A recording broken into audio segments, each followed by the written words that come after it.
The morning sun streamed through the tall windows of Kensington Palace, casting golden shadows across the nursery where 7-year-old Princess Charlotte was having her breakfast.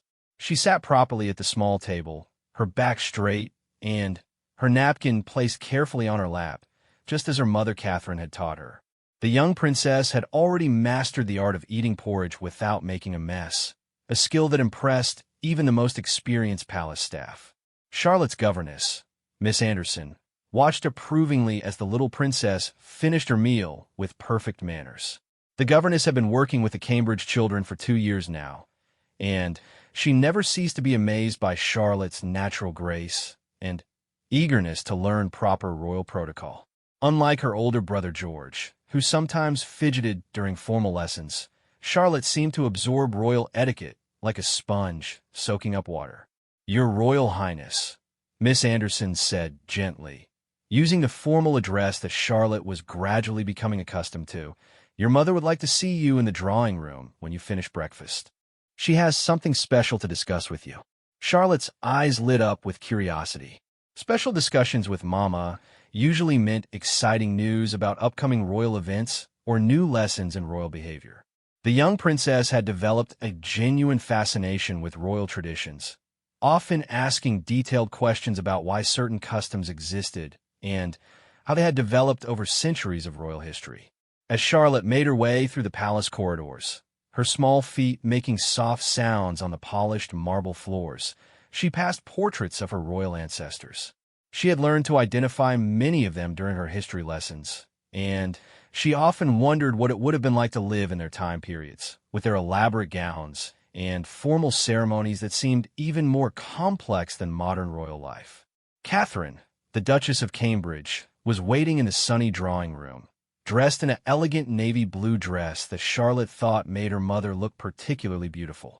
Catherine had always been careful to balance her role as a loving mother with her responsibilities as a member of the royal family, and she took great pride in teaching her children how to navigate both worlds successfully. "Good morning, my darling," Catherine said warmly, opening her arms for Charlotte's morning hug. The Duchess had learned from her own experience joining the royal family that the key to success was understanding that royal protocols were not just empty traditions, but meaningful ways of showing respect and maintaining the dignity of the monarchy that the British people valued so deeply. Charlotte settled beside her mother on the comfortable sofa, her attention focused completely on whatever important matter Catherine wanted to discuss. The young princess had inherited her mother's ability to listen carefully and ask thoughtful questions, qualities that would serve her well in her future royal role. "Charlotte," Catherine began, her voice taking on the gentle but serious tone she used when discussing important royal matters. "We're going to have a very special visitor this afternoon. Your great-grandmother, Her Majesty the Queen, will be joining us for tea. This will be a wonderful opportunity for you to practice some of the formal greetings we've been learning about." The mention of the Queen immediately captured Charlotte's full attention. Queen Elizabeth II had always been a figure of immense respect and admiration in the Cambridge household, and Charlotte had been taught from her earliest years to understand the Queen's special position as both the head of their family and the sovereign of the United Kingdom and Commonwealth realms. Charlotte had met her great-grandmother on several previous occasions, but those meetings had usually been at larger family gatherings where the focus was more relaxed and informal. This would be different, a more intimate setting where proper protocol would be especially important, and where Charlotte would have the chance to demonstrate how much she had learned about royal behavior. "Will Papa and George be there too?" Charlotte asked, referring to her father Prince William and her older brother. She enjoyed family gatherings, but she also understood that sometimes these meetings served as learning experiences for the younger royals, opportunities to practice and refine their understanding of royal customs. "Yes, the whole family will be present," Catherine replied. "But I thought this might be a good time for us to review the proper way to greet the Queen. Do you remember what we've practiced about curtsying?" Charlotte nodded enthusiastically. Curtsying had been one of her favorite lessons to learn, partly because it made her feel very grown-up and royal, and partly because she enjoyed the graceful movement that reminded her of the ballet classes she had recently started taking. The combination of balance, poise, and respect required for a proper curtsy appealed to Charlotte's natural sense of elegance. Catherine stood up and demonstrated the curtsy that Charlotte had been learning, her movements fluid and respectful. Remember, darling, it's not just about the movement itself. The curtsy is a way of showing respect and acknowledgement of the Queen's position. It's a tradition that connects us to hundreds of years of royal history. Charlotte watched carefully, noting how her mother's head inclined slightly, how her hands were positioned, and how the entire gesture conveyed both grace and genuine respect. Catherine had always been excellent at explaining not just how to perform royal protocols, but why they mattered and what they represented in the broader context of royal responsibility. "May I try it again?" Charlotte asked, standing up with excitement. She had been practicing curtsies for several months now, but she wanted to make sure her technique was perfect for such an important occasion. The young princess had developed a perfectionist streak when it came to royal duties, always wanting to represent her family and her position with dignity. Catherine smiled at her daughter's enthusiasm. "Of course, my love. Remember to keep your back straight, and let the movement come from bending your knees." The curtsy should look effortless, even though it requires quite a bit of practice to master properly. Charlotte positioned herself carefully, took a deep breath, and performed a curtsy that would have impressed even the most critical observers of royal protocol. Her movement was smooth, her balance perfect, and her expression showed the appropriate combination of respect and confidence that characterized the best royal behavior. "That was absolutely beautiful, Charlotte," Catherine said with genuine pride. "You've been practicing very diligently, and it shows. The Queen will be very pleased to see how much you've learned about proper royal etiquette." The compliment filled Charlotte with warm satisfaction. She had discovered that she genuinely enjoyed learning about royal traditions, and she took pride in mastering each new aspect of royal behavior that her parents and governess taught her. Unlike some children who might find such formal requirements burdensome, Charlotte seemed to understand instinctively that these protocols were part of her heritage and responsibility. "Mama," Charlotte said thoughtfully, "when you first met the Queen, were you nervous about curtsying correctly? I want to make sure I do it perfectly this afternoon." Catherine's expression grew tender as she remembered her own early experiences with royal protocol. "I was quite nervous, actually. Learning royal customs when you weren't born into the family can be challenging. But your great-grandmother has always been very kind and understanding, especially when she can see that someone is making a genuine effort to learn and show proper respect." This conversation represented one of many discussions Catherine had with her children about the balance between being authentic individuals and fulfilling royal responsibilities. She had learned through her own experience that the key was understanding that royal protocols weren't meant to suppress personality, but rather to provide a framework for expressing respect and maintaining the dignity of the institution. Charlotte listened to her mother's advice with the serious attention she gave to all important matters. The young princess had already begun to understand that being royal involved more than just living in beautiful palaces and wearing pretty dresses. It meant representing something larger than herself and living up to the expectations that came with her position. "I think I understand, Mama," Charlotte said. "The curtsy isn't just about following rules. It's about showing the Queen that we respect her and appreciate everything she does for our country and our family." Catherine was struck by her daughter's mature understanding of the deeper meaning behind royal protocols. At only 7 years old, Charlotte was already grasping concepts that some adults struggled to understand about the role of the monarchy in modern British society and the importance of maintaining traditions that connected the present royal family to centuries of history. "That's exactly right, my darling," Catherine said. "You have such a good understanding of these things. Now, shall we practice once more before lunch? I want you to feel completely confident when the Queen arrives this afternoon."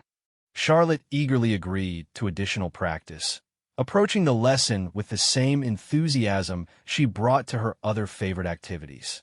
The young princess had inherited her parents' work ethic and attention to detail, qualities that serve her well in mastering the various skills required for her future role in the royal family. As they continued practicing, Catherine couldn't help but feel proud of how naturally Charlotte was developing into her royal role. The Duchess had always hoped that her children would find joy and purpose in their royal responsibilities rather than viewing them as burdens, and Charlotte's enthusiasm suggested that this goal was being achieved. The morning practice session concluded with Charlotte performing several perfect curtsies in succession, each one demonstrating her growing confidence and skill. Catherine made mental notes about small refinements that might help Charlotte feel even more prepared for the afternoon's important meeting with the Queen. After their formal lesson ended, mother and daughter spent time discussing other aspects of the upcoming visit, including appropriate conversation topics and the proper way to serve tea to such an important guest. Charlotte absorbed these lessons eagerly, her natural curiosity making her an excellent student of royal protocol. The anticipation of meeting the Queen in such a formal context filled Charlotte with excitement rather than anxiety. The young princess had learned to view royal responsibilities as opportunities to honor her family's legacy and serve her country, perspectives that would serve her well throughout her royal life. As lunchtime approached, Charlotte felt well prepared for the afternoon's significant event. Her mother's patient instruction and encouragement had given her the confidence and skills necessary to conduct herself with appropriate dignity during the Queen's visit, setting the stage for what would become a memorable demonstration of royal protocol executed with childhood charm and genuine respect. The afternoon sun cast a warm glow through the windows of Kensington Palace as the Cambridge family prepared for Queen Elizabeth's arrival. Charlotte had changed in her finest afternoon dress, a beautiful blue frock with delicate white trim that her mother had selected specifically for this important occasion. The young princess stood in front of her bedroom mirror, practicing her curtsy one final time while her governess made small adjustments to her appearance. "Your posture is perfect, Your Royal Highness," Miss Anderson said approvingly, smoothing a small wrinkle from Charlotte's dress. "Remember to breathe naturally when you greet Her Majesty. You've practiced this so well that it should feel completely natural by now." Charlotte nodded, though she could feel a flutter of excitement in her stomach. This wasn't nervousness exactly, but rather the kind of anticipation that came with knowing she was about to participate in something truly special. The young princess had learned to recognize the difference between ordinary family visits and formal royal occasions, and this afternoon definitely qualified as the latter. Downstairs in the main reception room, Prince William was reviewing the afternoon schedule with the palace staff. As second in line to the throne, William understood the importance of these family gatherings that served multiple purposes, maintaining close relationships between generations of the royal family, while also providing opportunities for the younger royals to develop their understanding of royal protocol and responsibility. The Queen's car should arrive within the next few minutes, William announced to Catherine and Prince George, who had joined them in the reception room. George, now 9 years old, had become quite comfortable with these formal family meetings, though he still occasionally struggled with sitting still during longer conversations about royal duties and expectations. Catherine made final adjustments to the tea service that had been arranged on the elegant side table. The palace staff had prepared everything according to the Queen's preferences, but Catherine wanted to ensure that every detail was perfect. She had learned during her years in the royal family that attention to such details wasn't about being overly formal, but rather about showing genuine care and respect for guests, especially someone as important as the sovereign. "Where's Charlotte?" William asked, checking his watch. "We should all be ready to greet Granny together when she arrives." "Miss Anderson is bringing her down now," Catherine replied. "She's been practicing her curtsy all morning, and I think you'll be very proud of how much she's improved since our last family gathering." As if summoned by their conversation, Charlotte appeared in the doorway with Miss Anderson, looking every inch the young princess she was destined to become. Her dress was immaculate, her hair perfectly arranged, and her expression showed the right combination of excitement and dignity that characterized the best royal deportment. George looked at his younger sister with a mixture of admiration and slight envy. While he had mastered the basic requirements of royal behavior, Charlotte seemed to have a natural talent for the more ceremonial aspects of royal life that sometimes felt challenging to him. He had learned to appreciate his sister's abilities rather than feeling competitive about them, understanding that each member of the royal family brought different strengths to their shared responsibilities.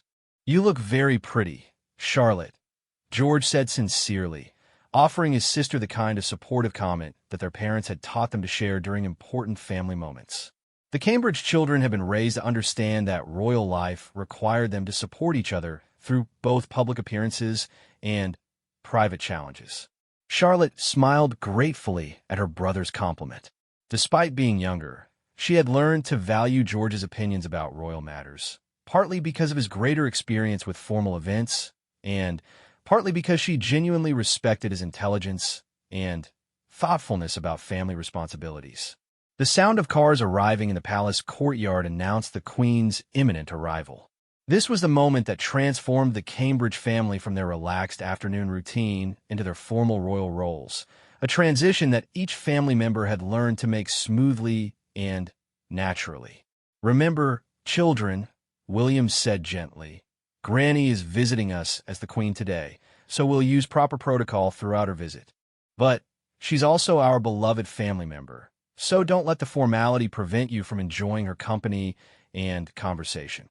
This balance between formal respect and genuine family affection had always been one of the most challenging aspects of royal life to master.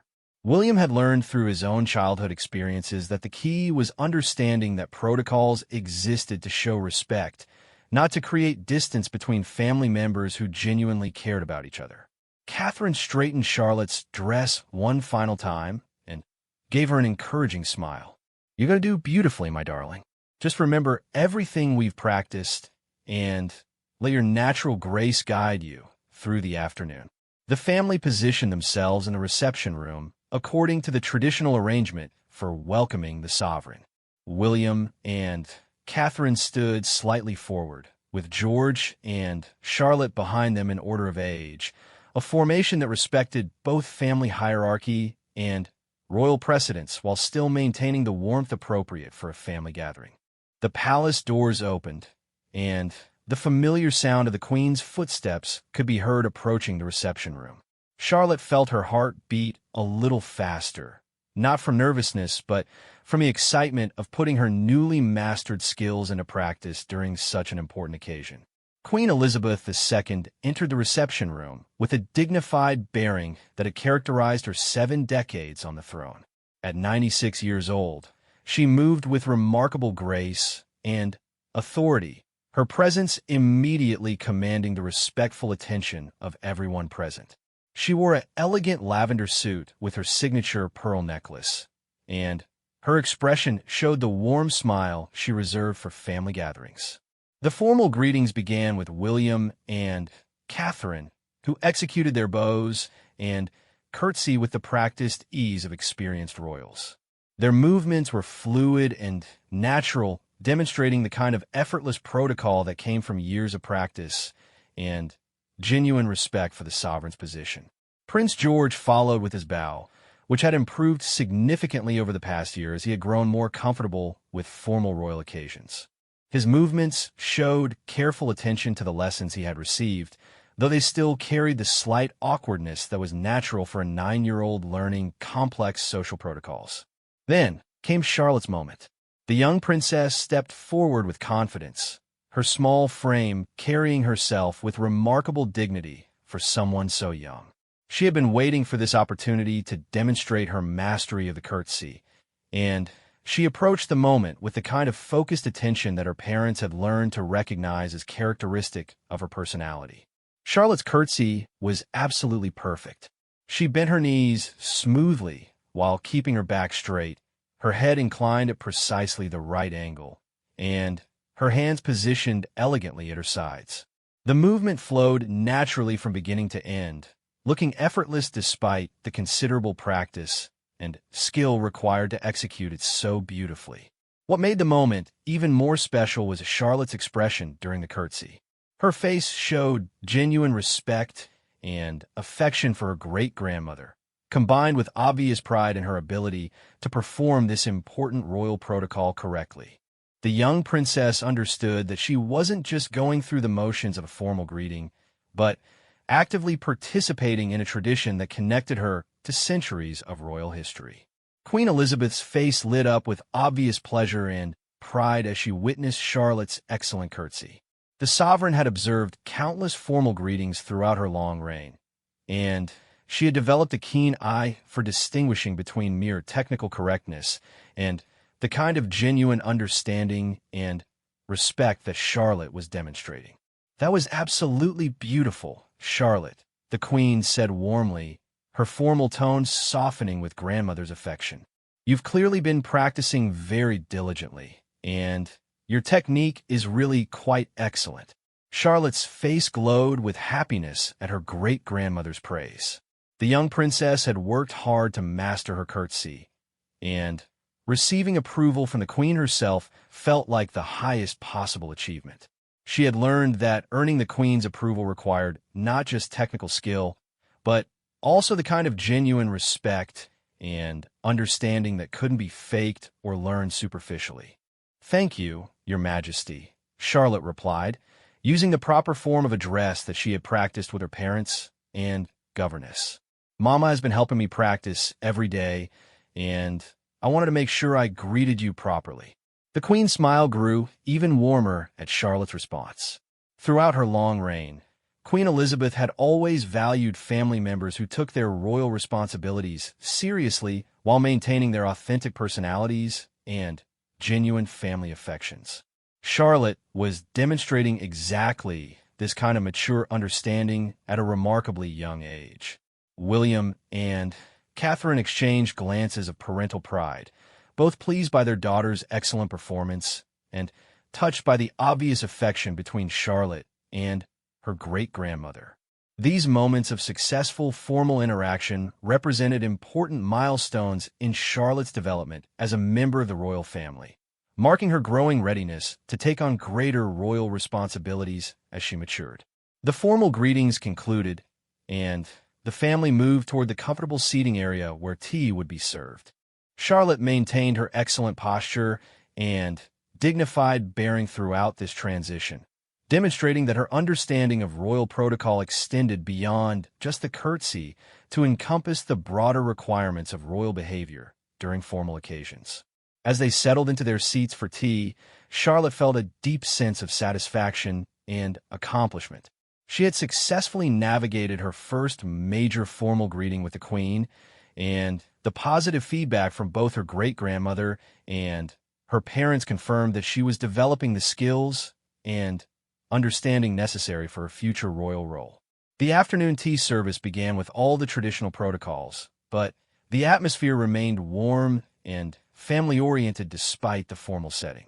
Charlotte had learned that this combination of proper protocol and genuine affection represented the essence of successful royal family relationships, a lesson that would serve her well throughout her royal life. The tea service proceeded with elegant formality as Queen Elizabeth settled into her preferred chair in the Kensington Palace drawing room. Charlotte watched with fascination as the palace staff arranged the delicate china teacups and plates of traditional afternoon treats according to long-established protocols that she was gradually learning to understand and appreciate. Catherine took her role as hostess seriously, ensuring that the Queen's teacup was filled with the perfect temperature Earl Grey tea that had been Her Majesty's preference for decades. Charlotte observed these details carefully, understanding that learning royal etiquette involved mastering countless small customs that demonstrated respect and consideration for guests, especially distinguished ones. "Charlotte," the Queen said, her voice carrying the warmth that family members knew well despite her formal public persona. "Your mother tells me that you've been studying royal history as part of your lessons. I'd be interested to hear what you've been learning about our family's traditions." This question delighted Charlotte, who had developed a genuine fascination with royal history over the past several months. Her lessons with Miss Anderson had covered not just the basic facts about previous monarchs, but also the stories behind various royal customs and ceremonies that helped Charlotte understand why certain protocols had developed over time. "I've been learning about Queen Victoria, Your Majesty," Charlotte replied, her voice clear and confident despite speaking to such an important audience. "Miss Anderson told me that Queen Victoria started many of the traditions we still follow today, including some of the ways we celebrate Christmas at Sandringham." Queen Elizabeth nodded approvingly. Throughout her reign, she had always believed that understanding the historical context of royal traditions helped family members appreciate their significance rather than viewing them as empty formalities. Charlotte's interest in these historical connections suggested a mature understanding of her role within the broader sweep of royal history. Prince George listened to his sister's conversation with interest, though he found Charlotte's enthusiasm for ceremonial details somewhat mystifying. George preferred the more active aspects of royal life, such as the outdoor activities at Balmoral or the exciting events like military parades, but he had learned to appreciate Charlotte's different interests and talents. "That's quite right," the Queen confirmed. "Queen Victoria's influence on royal customs was remarkable, and many of our Christmas traditions do indeed trace back to her time. Have you learned anything about the role of curtsying in royal protocol throughout history?" Charlotte's eyes brightened at this question, which touched directly on the skill she had been working so hard to perfect. Miss Anderson explained that curtsying has been a way of showing respect to monarchs for hundreds of years, but that the exact style has changed over time. She said that in Queen Victoria's time, the curtsies were much deeper and more elaborate than what we do today. This historical perspective impressed Queen Elizabeth, who had watched royal protocols evolve throughout her own long reign. The sovereign appreciated family members who understood that traditions weren't frozen in time, but rather living customs that adapted to changing circumstances while maintaining their essential meaning and purpose. William felt proud as he listened to his daughter's informed discussion of royal history. He and Catherine had worked carefully to ensure that their children understood their heritage without feeling burdened by it, and Charlotte's enthusiasm suggested that this balance was being achieved successfully. "Would you like to see some of the historical paintings of royal ceremonies from earlier periods?" the Queen asked Charlotte. "I believe there are some interesting examples here in the palace that show how formal court presentations have changed over the centuries." Charlotte practically glowed with excitement at this suggestion. The opportunity to examine historical royal artifacts with the Queen herself was exactly the kind of educational experience that she treasured, combining her love of learning with her growing appreciation for royal traditions and responsibilities.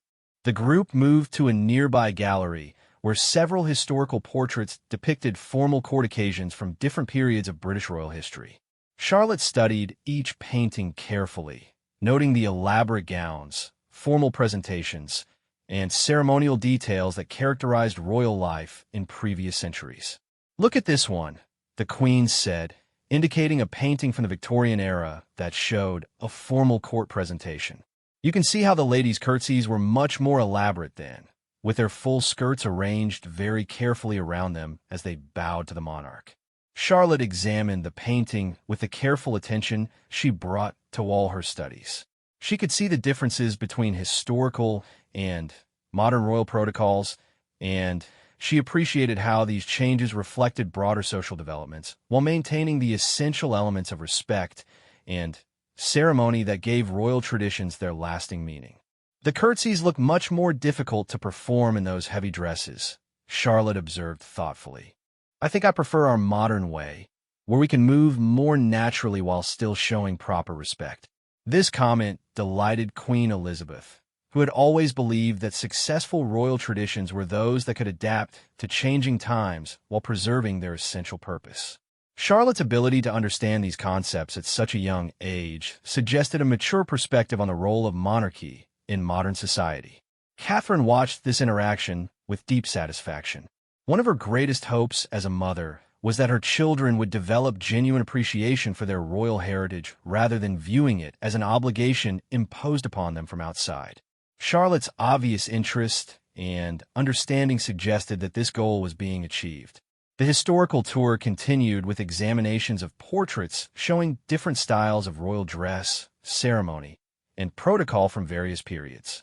Charlotte asked thoughtful questions about each painting, demonstrating the kind of curious intelligence that would serve her well in her future royal responsibilities. Your great-great-great-grandmother Queen Mary was particularly known for her excellent deportment and strict attention to protocol, the Queen explained, indicating a formal portrait of the elegant Queen consort. She believed that royal behavior should set an example for the entire nation, and she practiced her ceremonies with the same dedication that you're showing in your own lessons. This historical connection resonated deeply with Charlotte, who felt honored to be following in the footsteps of previous royal women who had taken their responsibilities seriously. The young princess was beginning to understand that her individual efforts were part of a much larger tradition of royal service that stretched back through generations of her family. George joined the conversation when they reached portraits depicting royal children from earlier eras. He was particularly interested in paintings showing young princes in military uniforms, which connected to his own fascination with the ceremonial and martial aspects of royal tradition. Did royal children in the past have to learn the same protocols we're learning now? George asked, studying a portrait of young princes from the early 20th century. Very much so, the Queen replied. In fact, royal children in earlier periods often had even more formal training than you do today. They might spend hours each day practicing deportment, languages, and ceremonial procedures. Your education is actually more balanced, allowing time for normal childhood activities alongside royal training. This information helped both children appreciate that their parents and grandparents had worked thoughtfully to create a childhood experience that prepared them for royal responsibilities while still allowing them to enjoy age-appropriate activities and interests. As they continued their tour of the historical portraits, Charlotte noticed that many of the royal women depicted in the paintings seemed to possess the same kind of natural grace and dignity that she admired in her mother and great-grandmother. This observation helped her understand that the qualities she was working to develop were not artificial performances, but authentic expressions of character that had been valued by royal families for generations.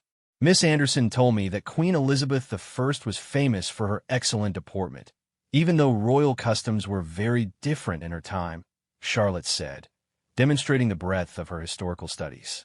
Do you think the basic ideas about royal behavior have stayed the same even though the specific customs have changed? This sophisticated question impressed Queen Elizabeth greatly.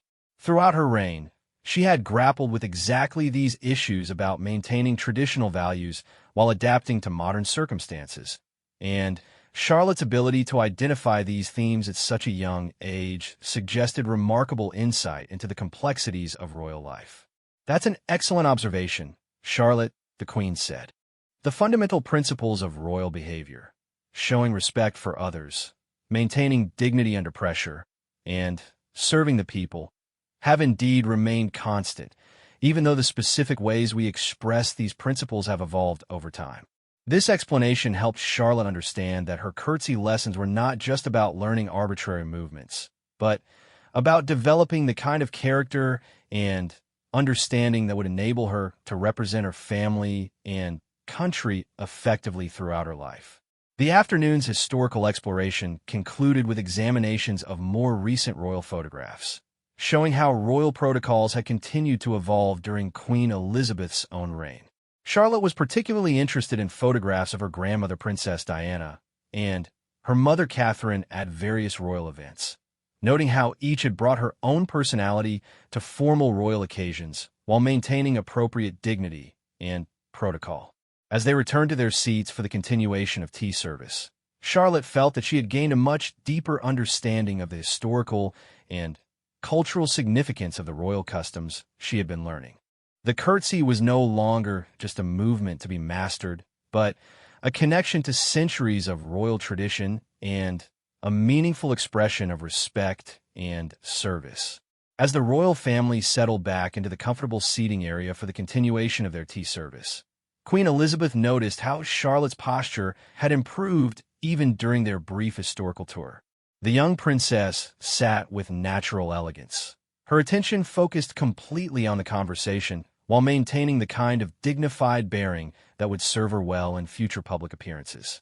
"Charlotte," the Queen said, reaching for a delicate cucumber sandwich from the tiered serving tray, "I understand that you've been taking ballet lessons as well as your royal protocol training.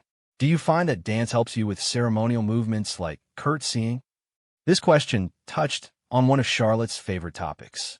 The young princess had discovered that her ballet training and royal protocol lessons complemented each other beautifully, with both requiring grace, balance, and careful attention to precise movements that looked effortless despite requiring considerable practice and skill. "Oh yes, Your Majesty," Charlotte replied enthusiastically, her face lighting up with genuine excitement. "My ballet teacher says that royal deportment and dance both require the same kind of core strength and balance. When I practice my plies and my curtsies, I use very similar muscles and the same focus on keeping my spine straight."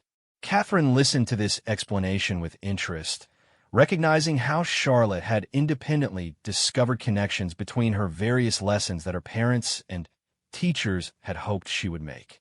The ability to integrate learning from different areas was exactly the kind of intellectual curiosity that would help Charlotte excel in her complex future role.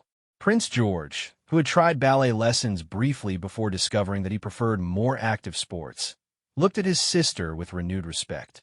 He had found the precision required for dance quite challenging, and he appreciated Charlotte's ability to excel in activities that demanded such careful attention to technical details.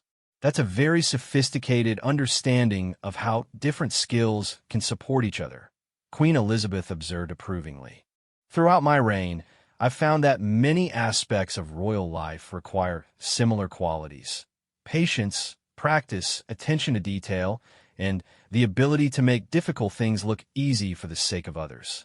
This insight resonated deeply with Charlotte, who was beginning to understand that royal life involved much more than just following rules or performing ceremonies. The Queen's explanation helped her see that the skills she was developing would serve broader purposes throughout her life, enabling her to fulfill royal responsibilities with grace and effectiveness. William decided to share some of his own experiences with royal training during his childhood. "When I was learning royal protocols, I sometimes felt frustrated because some of the customs seemed unnecessarily complicated. But over time, I realized that the precision required for royal ceremonies actually helped me develop focus and discipline that I use in many other areas of my life." Charlotte absorbed this perspective eagerly, always interested in hearing about her father's experiences growing up as a member of the royal family. These personal stories helped her understand that the challenges she faced in mastering royal customs were normal and temporary, and that the benefits of this training would become more apparent as she matured. "Did you ever feel nervous about performing royal protocols in public, Papa?" Charlotte asked, curious about whether her occasional anxiety about formal occasions was something other family members had experienced.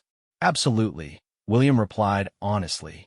"I remember being quite nervous before my first major public ceremony, where I had to perform formal protocols in front of television cameras and large crowds. But I discovered that thorough preparation and practice helped me feel much more confident, and eventually these behaviors became natural rather than stressful." This reassurance meant a great deal to Charlotte, who sometimes worried about her ability to perform royal duties successfully when she was older. Knowing that even her father and other experienced royals had felt uncertain at times made her own learning process feel more manageable and less intimidating. Queen Elizabeth had been listening to this family conversation with obvious pleasure, enjoying the opportunity to observe how the younger generations were developing their understanding of royal life. She decided to share some of her own perspectives on the evolution of royal training and responsibilities. "When I was Charlotte's age," the Queen said, "royal education was much more formal and rigid than it is today. We spent many hours each day on deportment, languages, and ceremonial training, with very little time for creative activities or personal interests. I think the approach your parents are taking is much more balanced and healthy." Charlotte felt grateful to hear this perspective from her great-grandmother, understanding that her own royal education had been designed to prepare her for future responsibilities while still allowing her to enjoy childhood activities and develop personal interests that would enrich her adult life. Catherine took this opportunity to explain some of the thinking behind their approach to raising royal children in the modern era. We want Charlotte and George to understand their heritage and responsibilities, but we also want them to develop as individuals with their own interests and personalities. We believe this balance will help them serve more effectively when they're adults. This philosophy reflected careful consideration of how royal education had evolved over generations, incorporating lessons learned from previous approaches while adapting to contemporary understanding of child development and the changing role of monarchy in modern society. I think that's very wise, the Queen replied. The monarchy has always been most successful when it could adapt to changing times while maintaining its essential character and values. Charlotte's enthusiasm for royal traditions combined with her individual interests and talents suggests that this approach is working very well. The conversation turned to Charlotte's other interests and activities, allowing the family to demonstrate how royal children could maintain normal childhood experiences while developing special skills and understanding related to their future roles. Charlotte spoke about her love of reading, her enjoyment of outdoor activities at Amer Hall, and her growing interest in learning about different countries and cultures. Geography has become one of my favorite subjects, Charlotte explained to her great-grandmother. Miss Anderson has been teaching me about all the Commonwealth countries, and I love learning about their different traditions and cultures. I think it would be wonderful to visit some of them someday. This interest particularly pleased Queen Elizabeth, who had devoted much of her reign to strengthening relationships between the United Kingdom and Commonwealth nations. Charlotte's curiosity about different cultures and countries suggested that she was developing the kind of global perspective that would serve the monarchy well in an increasingly interconnected world. As the afternoon progressed, Charlotte had several opportunities to demonstrate her mastery of formal tea service protocols, pouring tea for her great-grandmother with careful attention to proper technique and offering plates of treats with appropriate ceremony. Each small interaction showed her growing comfort with formal royal behaviors. "Your tea service is excellent, Charlotte," the Queen observed as Charlotte carefully handed her a fresh cup of perfectly prepared Earl Grey. "You're clearly learning that royal protocols extend far beyond major ceremonies to include countless small courtesies that make formal occasions pleasant and dignified for everyone involved." This feedback helped Charlotte understand that her attention to such details wasn't just about following rules, but about creating positive experiences for others during formal occasions. This perspective transformed potentially tedious protocol requirements into meaningful opportunities to show consideration and respect. George contributed to the afternoon's activities by engaging the Queen in conversation about topics that interested him, including recent family trips and his developing interests in sports and outdoor activities. His more casual conversation style provided a nice balance to Charlotte's more formal interactions, showing how different personalities could both contribute successfully to royal family gatherings. As the formal portion of the tea service concluded, Queen Elizabeth suggested that they might move to the garden for a more relaxed continuation of their visit. This transition would provide opportunities for different kinds of interactions while maintaining the afternoon's focus on family relationships and royal traditions. Charlotte's excellent behavior throughout the formal tea service had demonstrated her growing mastery of royal protocols, but the proposed garden visit would allow her to show how she could adapt these skills to different settings and circumstances, a flexibility that would be essential for her future royal responsibilities. The afternoon had already established that Charlotte's curtsy and tea service skills were developing beautifully, setting the stage for demonstrations of how these formal skills could be integrated into more casual family interactions without losing their essential dignity and respect. The transition to Kensington Palace's beautiful private gardens provided a perfect opportunity for the royal family to continue their afternoon visit in a more relaxed setting while maintaining the formal courtesies that had characterized their indoor interactions. Charlotte walked beside her great-grandmother with careful attention to proper pace and positioning, demonstrating how royal protocols could be adapted to different environments without losing their essential dignity.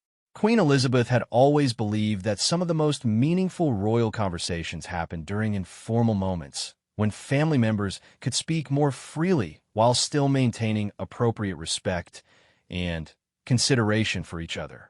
The garden setting encouraged this kind of natural interaction while providing a beautiful backdrop for continued family bonding.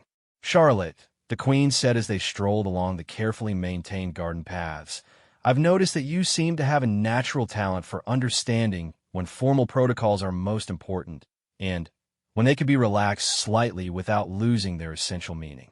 That kind of judgment is quite sophisticated for someone your age." This observation filled Charlotte with pride, as she had been working hard to develop exactly this kind of situational awareness. The young princess had learned through careful observation of her parents and other family members that successful royal behavior involved not just mastering specific protocols, but understanding how to apply them appropriately in different circumstances. "Mama has been teaching me that the most important thing is always showing respect and consideration for others," Charlotte replied thoughtfully. "She says that specific rules are helpful guides, but that understanding the purpose behind the rules is what really matters for making good decisions about royal behavior." Catherine felt deeply satisfied hearing her daughter articulate these concepts so clearly. One of her primary goals as a mother had been helping her children understand that royal protocols weren't arbitrary restrictions, but meaningful frameworks for expressing values like respect, service, and consideration that would guide them throughout their lives. As they continued their garden walk, Charlotte noticed several palace staff members working in different areas of the grounds. Without being prompted, she offered polite greetings and thanks to each person they encountered, demonstrating the kind of natural courtesy toward all people that characterized the best royal behavior. "Good afternoon, Mr. Peterson," Charlotte said to the head gardener, who had been trimming roses near the main path. "The gardens look absolutely beautiful today. Thank you for taking such good care of them for our family." The gardener, who had served the royal family for over 20 years, smiled warmly at Charlotte's thoughtful acknowledgement of his work. "Thank you very much, Your Royal Highness. It's always a pleasure to see you enjoying the gardens." Queen Elizabeth observed this interaction with obvious approval, recognizing that Charlotte was developing the kind of genuine interest in and appreciation for the people who supported royal life that would serve her well throughout her royal career. This natural courtesy towards staff members couldn't be taught through formal lessons, but reflected authentic character qualities that were emerging as Charlotte matured. Prince George joined these conversations with the garden staff, sharing Charlotte's appreciation for their work while bringing his own personality and interest to the interactions.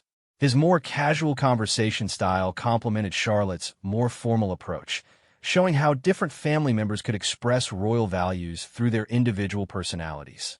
"The Rose Garden is particularly spectacular this year," William observed, joining the family's appreciation of the beautiful grounds. Charlotte has been asking if she might have a small section of garden where she could learn about growing flowers herself.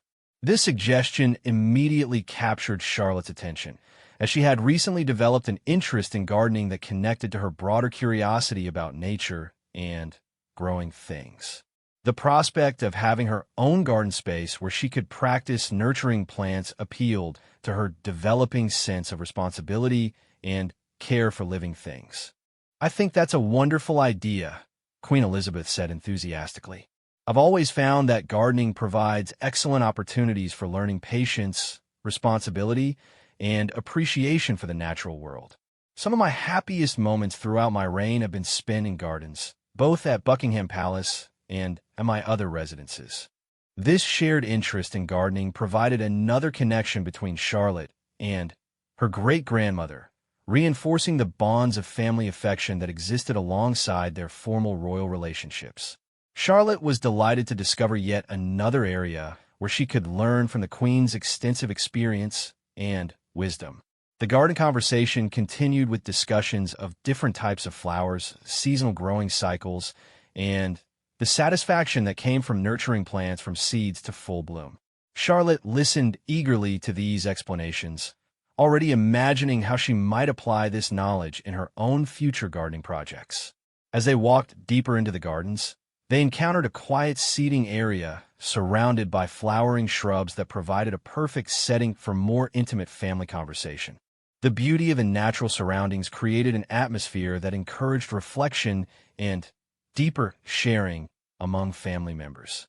Charlotte, the queen said as they settled into the comfortable garden seats, "This afternoon has shown me how much you've learned about royal behavior. But I'm also impressed by how naturally you seem to understand the underlying purposes of our traditions. Can you tell me what you think is the most important aspect of being a member of the royal family?"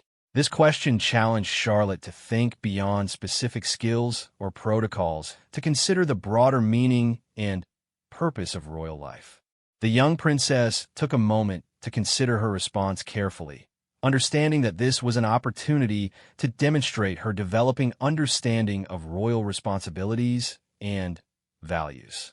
"I think the most important thing is using our position to help other people and to represent the best qualities that people in our country value," Charlotte replied thoughtfully. "The protocols and ceremonies are important because they help us show respect and dignity, but the real purpose is serving others and being good examples of how people should treat each other." This mature and thoughtful response impressed Queen Elizabeth greatly, confirming her observation that Charlotte was developing not just technical skills, but genuine understanding of the deeper purposes that gave royal life its meaning and value. The young princess was articulating concepts that some adults struggled to grasp about the role of monarchy in modern democratic society. William and Catherine exchanged glances of parental pride, recognizing that their daughter had successfully internalized the values and perspectives they had been working to instill through both formal lessons and everyday family interactions. Charlotte's response demonstrated that their approach to royal education was achieving its intended goals. "That's absolutely right," the Queen confirmed warmly. "Throughout my reign, I've tried to remember that our privileges as members of the royal family exist primarily to enable us to serve others more effectively. Your understanding of this principle at such a young age suggests that you're well prepared for whatever royal responsibilities may come to you in the future." The afternoon's conversations concluded with discussions of Charlotte's hopes and interests for the coming months, including her excitement about upcoming family events, her eagerness to continue her various lessons and activities, and her growing curiosity about the wider world beyond her immediate family circle. As the time came for Queen Elizabeth's departure, the family returned to the palace's main reception room for farewell protocols that would mirror the formal greetings that had begun their visit. This provided Charlotte with another opportunity to demonstrate her mastery of royal etiquette in a slightly different context. The farewell curtsies and bows proceeded with the same dignity and precision that had characterized the afternoon's earlier ceremonies, but now they carried additional warmth and affection that had been strengthened through the family's shared conversations and experiences during the visit. Charlotte's final curtsy to her great-grandmother was particularly beautiful, reflecting not only her improved technical skill, but also her deeper appreciation for the Queen as both a beloved family member and the embodiment of royal traditions that Charlotte was learning to value and uphold. "Thank you for a wonderful afternoon, Your Majesty," Charlotte said as she completed her perfect curtsy. "I hope we'll have another opportunity to visit together soon, and I promise to continue practicing all my royal lessons so that I can continue to make our family proud."